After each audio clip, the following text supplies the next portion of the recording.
கர்த்தருடைய பரிசுத்த நாமத்திற்கு ஸ்தோத்திரம் உண்டாதாக. ஆதியாகமும் யாத்திராகமும் முடிச்சிட்டோம். இந்த தினத்தில் நம்ம லேவியராகமும் ஆரம்பிக்க போகிறோம். லேவியராகமும் இப்போ யாத்திராகமத்துலேருந்து கர்த்தர் மோசேக்கு ஆசாரிப்பு கூடாரம் செய்ய சொல்லி, ஆசாரிப்பு கூடாரம் எப்படிலாம் செய்யணும், யாரெல்லாம் அந்த வேலைகளை செய்யணும், எப்படி பிரதிஷ்டை பண்ணணும் அப்படின்னு சொல்லி நம்ம பார்த்தோம். இப்போ முதலாவது ஆசாரிப்பு கூடாரத்துக்கு அப்புறம் தான் சாலமன் ராஜா காலத்தில் தான் ஆலயம் வந்துச்சுன்னு சொல்லி நம்ம பார்த்தோம். இப்போ அந்த ஆசாரிப்பு கூடாரம் ஜனங்கள் செய்த பாவங்களுக்கெல்லாம் என்ன செய்யணும், பழி செலுத்தணும். அப்படின்னா அதுக்கு என்ன பழிலாம் செலுத்தணும்? நிறைய பழி இருக்குது. பாவ நிவாரண பள்ளி, குற்ற நிவாரண பள்ளி, போஜன பள்ளி, பானப்பள்ளி, சமாதான பள்ளி அப்படின்னு சொல்லி நிறைய பழிகள் இருக்குது. அதில் என்ன பழிகளான்னு சொல்லி நம்ம பார்க்கணும். இப்போ லேவியராகமத்தில் முதல் அதிகாரத்தில் பாவ நிவாரண பள்ளி, சர்வாங்க தகன பள்ளி, அதான் பாவ நிவாரண பள்ளி. பாவ நிவாரண பள்ளி என்னது, லேவியராகமம் 1வது அதிகாரத்தில் இருக்குது. 2வது அதிகாரத்தில் போஜன பள்ளி இருக்குது. 3வது இதில் சமாதான பள்ளி இருக்குது. அந்த பாவ நிவாரண பள்ளி எப்படி செலுத்தணும் கர்த்தருக்கு காணிக்கை அப்படின்னு சொல்லி நம்ம பார்ப்போம். இப்போ ஆசாரிப்பு கூடாரத்தில் கர்த்தர் என்ன செய்றாரு, மோசே நோக்கி கூப்பிட்டு சொல்கிறாரு, இஸ்ரவேல் புத்திர இடத்துல நீ சொல்ல வேண்டியது என்னவென்றால். இப்போ இதுக்கு முன்னால் நம்ம பார்த்தது சீனாய் மலையிலிருந்து கர்த்தர் மோசையோடு பேசி அதை எப்படி ஆசாரிப்பு கூடாரம் செய்யணும், ஆசாரிப்பு கூடாரத்தில் என்னென்ன பொருட்கள் வைக்கணும், எப்படி பிரதிஷ்டை பண்ணணும் அப்படிங்கிறது எல்லாம் சீனாய் மலையிலேருந்து கர்த்தர் மோசையோடு பேசினது நம்ம யாத்திராகமத்தில் பார்த்தோம். இப்போ லேவியராகமத்தில் கர்த்தர் என்ன செய்றாரு, இப்போ ஆசாரிப்பு கூடாரத்துல இருந்து பேசுகிறாரு. அவங்க செஞ்சு வச்ச ஆசாரிப்பு கூடாரத்தில் மகா பரிசுத்த ஸ்தலம் இருக்குல்ல, அதுலேருந்து கர்த்தர் நான் பேசுவேன்னு சொல்லியிருக்காருல. அந்த மேசையில் கிருபாசனம்லாம் இருக்கும், கிருபாசனம் கேருபீன்கள்லாம் இருக்குன்னு சொல்லி படித்தோம்ல, அங்கே அது நடுவில் இருந்து நான் பேசுவேன்னு சொல்லி கர்த்தர் மோசேட்டு சொன்னார்ல. அதன்படியாக இப்போ கர்த்தர் என்ன செய்றாரு, அந்த ஆசாரிப்பு கூடாரத்துலேருந்து மோசேட்டு பேசுகிறார். என்ன பேசுகிறாருன்னா, இஸ்ரவேல் புத்திர இடத்துல நீ சொல்ல வேண்டியது என்னவென்றால், இஸ்ரவேல் புத்திர ஜனங்கள்கிட்ட என்ன சொல்லணும் அப்படின்னா, உங்கள் ஒருவன் யாராவது கர்த்தருக்கு பலி செலுத்த வரான்னு வச்சுக்கிறோம். கர்த்தருக்கு பலி செலுத்தணும். இப்போ நம்ம என்ன செய்தோம், இப்போ நம்ம பலி சோத்திர பலி அது போட்டோம். ஏன்னா கர்த்தர் நமக்காக அவரே பலியாகி சிலையில் அடிக்கப்பட்டு நமக்காக ரத்தத்தை சிந்தினதுனால நம்ம என்ன செஞ்சிடும், இப்போ நம்ம ஆடு மாடு என்ன செய்யலை, பலி செலுத்த வேண்டியது இல்லை. ஆனால் முன்னால் அப்படி இல்லை. முன்னால் நம்ம என்ன இப்போ எதுனாலும் என்ன செய்யணும், கர்த்தருக்கு பலி செலுத்தணும்னா ஆடு மாடு இல்லை இதை வச்சு தான் என்ன செய்யணும், பலி செலுத்தணும். அதனால் என்னென்னா கர்த்தருக்கு பலி செலுத்தணும்னா எப்படின்னா, ஒருத்தர் யாருன்னா ஒன்று மாட்டு மந்தை இல்லைன்னா ஆட்டு மந்தை. ஏன்னா எல்லா இடத்துலையும் மாட்டு மந்தை ஆட்டு மந்தை மிருகங்கள் எல்லாம் வச்சுருப்பாங்க. இப்போ தான் எல்லார் வீடுகள்லையும் அது இல்லை. முன்னால் உள்ள மக்கள் எல்லார் வீட்லேயும் ஆட்டு மந்தை மாட்டு மந்தை இருக்கும்.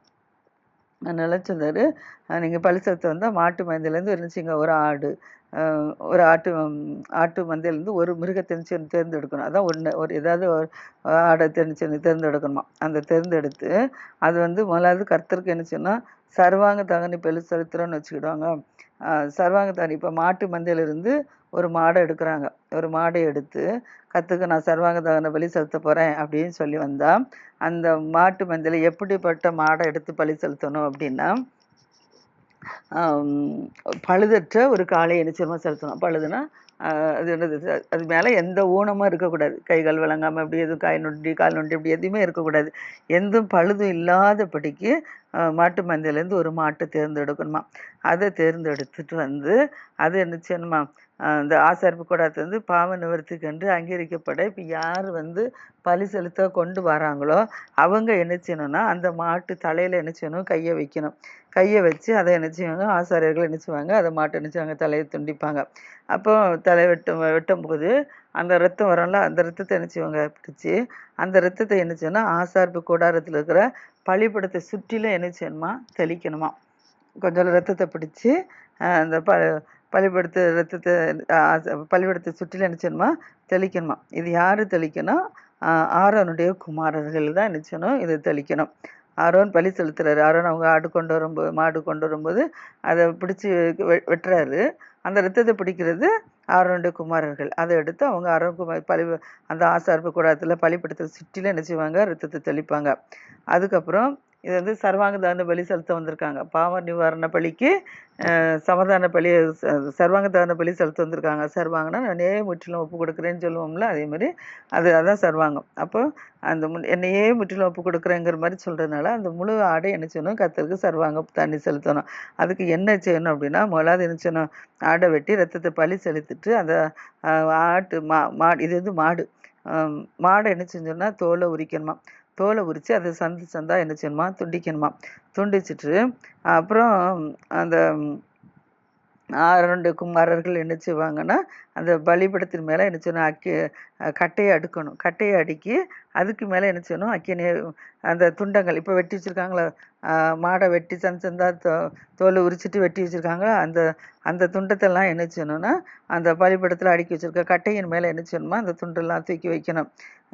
அடுத்தல அது தலையை தூக்கி வைக்கணும். அடுத்தல அது கொழுப்பு, இதெல்லாம் என்ன செய்யணும், பலிபீடத்தில் அந்த கட்டையில் என்ன செய்யணும், அடுக்கி வச்சுட்டு குடல்லாம் இருக்குல்ல, குடல், தொடை இதெல்லாம் என்ன செய்யணுமா, தண்ணீரில் கழுவணுமா. கழுவிட்டு வந்து அதையும் சேர்த்து என்ன செய்யணும்னா, ஆசாரியன் அந்த பலிபீடத்தில் என்ன செய்யணுமா, அந்த அந்த கட்டைகளை அடுக்கி வச்சுருக்காங்களா அதுக்கு மேலே வச்சு என்ன செய்யணும்னா, அக்கினியை வச்சு என்ன செஞ்சிடணும், அது வந்து எரிச்சிடணும். இதுதான் சர்வாங்க தகனம். சர்வாங்கன்னா நம்ம முற்றிலுமாக ஒப்படைக்கிற பேசப்பட்ட எதனால நமக்கு தரையில் விழுந்து ஒரு பாதப்படியில் விழுந்து சொல்கிற மாதிரி விழுந்தாலும் அதுதான் சர்வாங்கம்.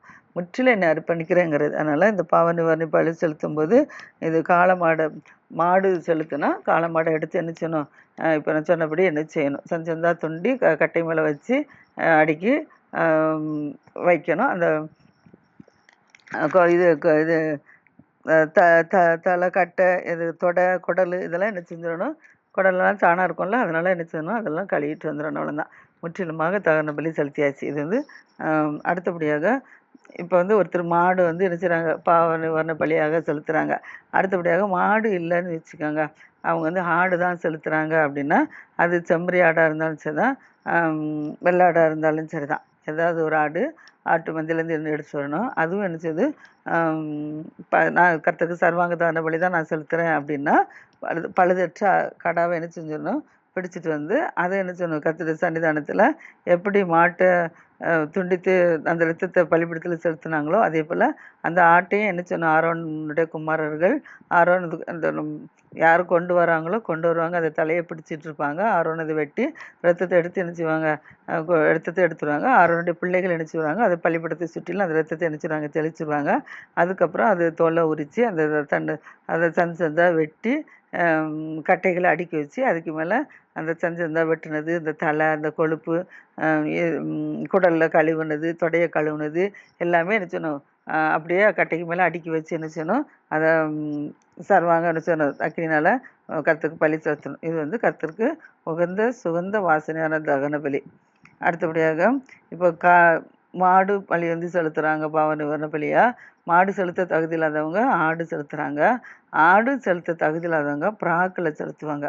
காட்டுப்புறா, ஒரு காட்டுப்புறாவோ இல்லைன்னா காட்டுப்புறாவில் உள்ள புறா குஞ்சியோ ஏதாவது ஒன்று எடுத்து நினச்சணும், பாவ நிவாரண பலியாக சர்வாங்க தகன பலியாக செலுத்துறதுக்கு வரணும். அப்போ அந்த சர்வாங்க தகன பலி சர்வாங்க தகனங்கிறதால முற்றிலுமாக நினச்சிடும், எரிச்சிருந்தோம். இப்போ அது வந்து நினச்சிடணும், அந்த காட்டுப்புறாவை கொண்டு, காட்டுப்புறாவோ இல்லை புறா குஞ்சு ஏதாவது ஒன்று எடுத்துக்கொண்டு ஆசாரியன்ட்டு நினச்சிடணும், பலிபீடத்தில் வந்து கொடுக்கணும். கொடுக்கும்போது ஆசாரியன் நினச்சிடணும், அந்த பறவையுடைய தலையை என்ன செஞ்சிருவாங்க, கிள்ளிடுவாப்புல.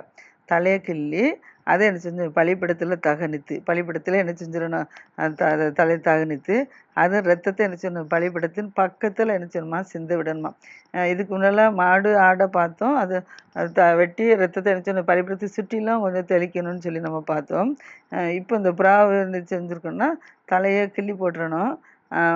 அந்த பலிபீடத்தை தலையை கிள்ளிட்டு அந்த பலிபீடத்தில் என்ன செய்யணும், அதை தகனிக்கணுமா. அதுக்கு என்ன செய்யணுமா, ரத்தத்தை பலிபீடத்தின் பக்கத்தில் என்ன செஞ்சிடணுமா, சிந்த விட்டுட்டு மீதியை பலிபீடத்தில் தகன பலி செலுத்தணுமா. அப்போ அதை செலுத்துறதுக்கு என்ன செய்யணும் அப்படின்னா, அது இறப்பையை அது மலத்தோடு எடுத்துடணுமா. இறப்பைன்னா நம்ம இதை என்ன செய்யணும், குடல்னு சொல்கிறோம்ல, அது வந்து பறவைக்கு வந்து என்ன செய்யணும், சொத்தோல தானே இருக்கும், அதான் அந்த இறப்பை. அது வந்து இறைகளை என்ன செய்யணும், சேர்த்து வச்சுருக்கோம். நம்ம சாப்பிடும்போது அந்த கோழியெல்லாம் பார்த்தீங்கன்னா அந்த தொண்டையில் பாருங்கள், அந்த தொண்டையில் அப்படியே என்ன செய்யும், அந்த இறைய தின்னது அப்படியே கட்டியால் உரைச்சிட்டு இந்த மாதிரி இருக்கும், அப்படியே தொண்டையில் வச்சுட்டு என்ன செய்யும், அது கொஞ்சம் கொஞ்சமாக இறைச்சி சமைச்சு சாப்பிட்டோம். அதே தான் அதான் அந்த இறப்பு என்ன செய்யணும், மலைன்னா குடலில் மலை கக்கா அந்த புறாவுடைய எச்சம்னு சொல்லுவோம்ல, அந்த இது என்ன செய்யணும், அது என்ன செய்யணுமா, அது பலிபீடத்து அண்டையில் கீழ்ப்புறமாக என்ன செய்யணும், சாம்பல் இருக்கிற இடத்துல என்ன செஞ்சோமா, அதை எடுத்து எரிஞ்சிருமா. இறப்பையும் அது மலத்தோடு கூட என்ன செய்யணும், இறப்பையில் மலம் தான் இருக்குது, அதனால் அதெல்லாம் எடுத்து என்ன செஞ்சோன்னா, அதை தூக்கி பலிபீடத்து கீழ்ப்புறமாக என்ன செய்யணும், சாம்பல் போடுற இடத்துல இதெல்லாம் தகன பலி செலுத்திட்டு மீதி சாம்பல் எடுத்து வெளியில் நின்று கொட்டுவாங்கல்ல, அந்த இடத்துல கொண்டு என்ன செஞ்சிடணுமா, இதெல்லாம் தூக்கி எரிஞ்சு போட்டுடணுமா. பெற்றுட்டு அந்த புறாவுடைய செட்டையை என்னணுமா, ரெண்டாக்காமல் பிளக்கணுமா. செட்டையை ஒன்று ரெண்டாக்காமல்னா நேராக கிழிக்கணும், தனியாக வரக்கூடாது. ரெண்டாக அப்படி என்ன சொல்கிறோம், பவுந்து நேர பாதி நெஞ்சில் வெட்டி அப்படி எடுத்தால் என்ன சொல்கிறோம், ரெண்டாக பவுந்து வந்துடுது. ஆனால் அதை தனியாக எடுக்கக்கூடாது. அப்படி என்ன செய்யணும், ரெண்டாக பிளக்கணுமா. பிளத்த பிறகு ஆசாரன் அதை என்ன செய்யணும், பலிபீடத்தினில் இது வந்து பலிபீடத்திலே என்ன செய்யணும், அக்கினியில் அந்த இருக்கிற கட்டையின் மேலே வச்சு என்ன செய்யணுமா, தகனிச்சிடணுமா. இது சர்வாங்க தகன பலி. இது கர்த்தருக்கு சுகந்த வாசனையான தகன பலியாம். அப்போ நம்ம பாவ நிவாரண பலி செலுத்தணும்னா சர்வாங்கமாக என்ன செஞ்சு முற்றிலுமாக கர்த்தருக்கு அடிக்கிற போது ஆடோ மாடோ புறாவடிச்சு முற்றிலுமாக என்ன செய்தோம், நம்ம பலி செலுத்திடுதோம். அடுத்தபடியாக போஜன பலி. இது வந்து 2வது அதிகாரம். 2வது அதிகாரம் வந்து இப்போ 1வது பாவ நிவாரண பலி படிச்சிருக்கோம். 2வது வந்து போஜன பலி. இந்த போஜன பலி எப்படின்னா போஜன பலியாகிய காணிக்கையை ஒருத்தர் கர்த்தருக்கு காணிக்கையை செலுத்த வரான்னு வச்சுக்கிறோம். அது வந்து எப்படிப்பட்டதாக இருக்கணுமா, அந்த காணிக்கை வந்து போஜன பலியின் காணிக்கை வந்து எப்படி இருக்கணுமா, மெல்லிய மாவாக இருக்கணுமா. மெல்லிய மாவாக இருக்கணுமா. அதன் மேலே என்ன செய்யணுமா, எண்ணெய் ஊற்றணுமா. எண்ணெய் வார்த்து அதன் மேலே என்ன செய்யணுமா, தூப வர்க்கம் போடணுமா. போட்டு ஆரோன் குமாரை ஆசாரி இடத்துல என்ன செய்யணுமா, அதை கொண்டு வரணுமா. ஆசாரியன் அந்த மாவில் என்ன செய்வான், கொஞ்சோல எடுத்து ஒரு கைப்பிடி நிறைய எடுத்து என்ன செய்வான், அதுக்கு தூப வர்க்கம் எல்லாவற்றோட எடுத்து அதை என்ன செய்வான், பலிபீடத்தின் மேலே ஞாபகக்குறியாக என்ன செய்வானா, தகனிப்பானாம். இது கர்த்தருக்கு சுகந்த வாசனை தகன பலியாம். அடுத்தபடியாக போஜன பலியில் மீதி மாவு இருக்குல்ல, அந்த மீதி மாவு எடுத்து என்ன செய்யணும், அது ஆரோன்னு அவனுடைய குமார் இருக்கும், அந்த இதை கொடுத்துடணும். அது வந்து அவங்களுக்கு சாப்பிட்றதுக்கு. அது வந்து கர்த்தருக்கிடம் தகன பலியில் இது என்னது, மகா பரிசுத்தமானதான். அப்போ மல்லிய மாவு எடுத்து எண்ணெயில் பிசைஞ்சு என்ன செஞ்சிடணும், தூப வர்க்கத்தையும் போட்டு என்ன செய்யணும், கர்த்தருக்கு அதை பலி செலுத்தணும்னு சொல்லி பார்க்குறோம்ல. ஒரு கைப்பிடி தான் எண்ணெயோட கூட ஒரு கைப்பிடி நிறைய தூப வர்க்கத்தோடு எடுத்து என்ன செய்யணும், போட்டுட்டு மீதியெல்லாம் என்ன செய்கிறாங்க, ஆறானா 2 பிள்ளைகள் என்ன செய்கிறாங்க, சாப்பிட்றாங்க. இது கர்த்தருக்கிடம் தகன பலியில் இது மகா பரிசுத்தமானதான். அடுத்ததான் நம்ம படைக்கிறது வந்து அடுப்பில் பாகம் பண்ணப்பட்ட போஜன பலி. ஆனால் இப்போ வந்து நம்ம என்ன செஞ்சோம், பச்சை மாவு எடுத்து என்ன செஞ்சிடும், அங்கே கொண்டு போய் என்ன செய்கிறாங்க, சட்டியில் வச்சு கைப்பிடின்னு தூபக்கு எல்லாத்தோட பலி செலுத்துறதை பார்த்தோம். இப்போ வந்து அடுப்பில் பாகம் பண்ணப்பட்டிருக்கு போஜன பலியானாலும்னா அடுப்பில் வச்சு செஞ்சு கொண்டு வந்துருக்கான்னு வச்சுக்கோம். அது எப்படின்னா எண்ணெயில் பிசைந்த மெல்லிய மாவானால் செய்த புளிப்பில்லாத அதிரசம், எண்ணெய் பூசப்பட்ட புளிப்பில்லாத அடைகள், இவைகள்லாம் என்ன செய்யணுமா, இருக்கணுமா, அது படைக்கிறது. இது வந்து அடுப்பில் பாகம் பண்ணப்பட்ட பொருள். அந்த அடுப்பில் பாகம் பண்ணப்பட்ட பொருள் போஜன பலி. இது வந்து எப்படின்னா எண்ணெயில் பிசைந்த புளிப்பில்லாத மெல்லிய மாவினால் என்ன செய்யணுமா. அதை துண்டு துண்டாக என்ன செய்யணுமா பிட்டு அதன் மேலே என்ன செய்யணுமா, எண்ணெய் வார்க்கணுமா. இது வந்து போஜன பலியா. நம்ம வந்து பொரிக்காஞ்சட்டியில் வந்து என்ன செய்யணும், பாகம் பண்ணப்பட்டது போஜன பலியானால் பாகம் பண்ணப்பட்ட ஒரு போஜன பலி பொரிக்காஞ்சட்டியில் போட்டு இப்போ செலுத்தணும்னா அது எண்ணெயில் பிசைந்த மெல்லிய மாவினால் என்ன செய்யணுமா, செய்யப்பட்டிருக்குமா. இப்படி செய்யப்பட்ட போஜன பலியை கர்த்தருக்கு யாரும் செலுத்த வந்தால் அது ஆசாரின் இடத்துல கொண்டு வரப்படும் போது அவன் அதை என்ன செய்வான், பலிபீடத்தின் இடத்துல என்ன செய்வான், கொண்டு வரான். கொண்டு வந்து அந்த போஜன பலியிலேருந்து ஆசாரன் என்ன செய்கிறான், ஞாபகக்குறியாக ஒரு பங்கை எடுத்து என்ன செய்கிறான், பலிபீடத்தின் மேலே என்ன செய்யணுமா, தகனிக்கணுமா. இது கர்த்தருக்கு சுகந்த வாசனையான தகன பலியாம். அடுத்தபடியாக இதை என்ன செய்கிறான், போஜன பலியின் மீதியானதெல்லாம் என்ன செய்கிறோம், ஆசாரி என்ன செய்கிறோம், கர்த்தருக்கு செலுத்த செலுத்திட்டு மீதியெல்லாம் யார், ஆசாரின்னா அவருடைய குமாரர்களையும் சேரும். அவங்க அதான் சாப்பிடும். ஏன்னா இவங்க வந்து வேலைக்கெல்லாம் போக மாட்டாங்க, ஆலயத்திலே தான் இருப்பாங்க. அதனால் மக்களுக்கு வந்து பலி செலுத்த வர்றது தான் அவங்களுக்கு ஆகாரம். அடுத்தது இது வந்து போஜன பலியை நம்ம பார்த்துட்ருக்கோம். இப்போ கர்த்தர் செலுத்த போஜன பலி வந்து புளித்த மாவினால் செய்யப்படக்கூடாது. அந்த புளித்த மாவும் தேனூலை ஒன்று கர்த்தருக்கு என்ன செய்யக்கூடாது, தகனிக்கக்கூடாது. புளித்த மாவும் தேனையோட என்ன சேர்த்து என்ன செய்யக்கூடாது, கர்த்தருக்கு தகனிக்கக்கூடாதான். முதற் பலன்களை என்ன செய்யுமா, காணிக்கையாக முதற் கனிகளை காணிக்கையாக கொண்டு வந்து அதை கர்த்தருக்கு என்ன செய்யலாமா, நம்ம செலுத்தலாமா. அடுத்தபடியாக பலிபீடத்தின் மேலே சுகந்த வாசனையாக என்ன செய்யதான் தகனிக்கப்படலாகாது. இது வந்து முதல் கனி கர்த்தருக்கு காணிக்கையாக என்ன செய்ய நான் கொண்டு வந்து செலுத்துகிறோம். அப்போ இது வந்து என்ன செய்யுது, நம்ம வாசனையான சுகந்த வாசனையாக என்ன செய்யுது கர்த்தருக்கு, இது தகனிக்கக்கூடாது.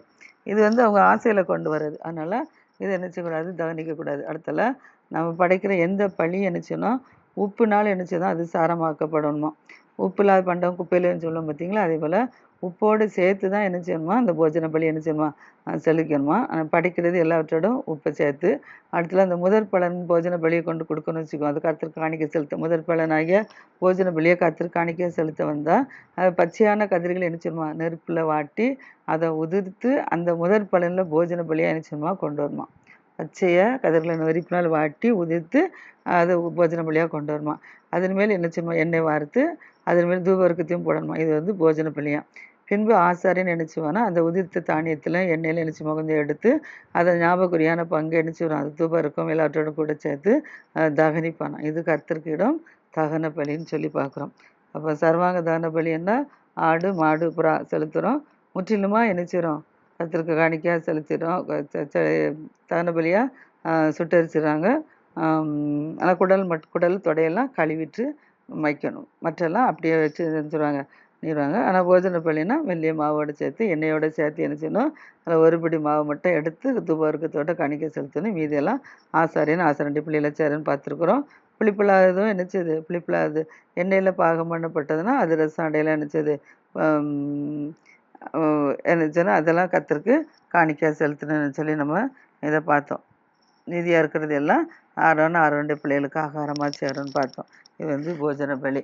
அடுத்தபடியாக சமாதான பலி. சமாதான பலி செலுத்தணும்னா மாட்டு மந்தையிலையோ இல்லைன்னா ஆட்டு மந்தையிலையோ பிராக்கில் எடுத்து செலுத்தணும். நம்ம இது வந்து நாளை தினத்தில் நம்ம பார்ப்போம். இன்றைக்கி 2 வர்ண பலி, போஜன பலி 2 பலி பார்த்துருக்கோம். கர்த்தர் தாமே ஆசீர்வதிப்பாராக. ஆமென்.